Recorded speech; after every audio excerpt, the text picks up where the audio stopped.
নমস্কার, আমি উদয় কর্মকার। আমার লেখা কবিতা গোপাল কাকার কষ্ট। গোপাল কাকা এসে দাঁড়ালো, তার দু চোখ ভরে জল।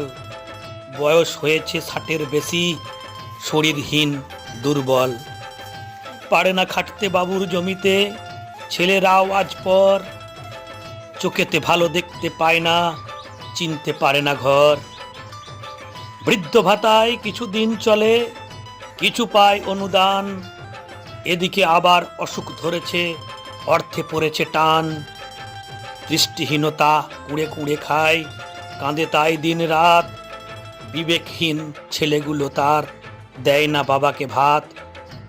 চোখ দেখাতে লাগবে পয়সা, কে দেবে তাকে ধার। চিন্তা আনে দুঃখ কষ্ট, দেখতে পায় না আর। বৃদ্ধ ভাতাতে ওষুধ আসে, টাকা পায় না সময় মতো।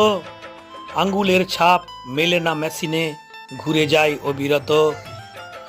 ঠিক দিনে যদি টাকাটা পেতাম, নেই কো বলার সাধ্য।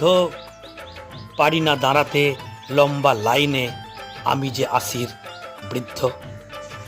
ধন্যবাদ।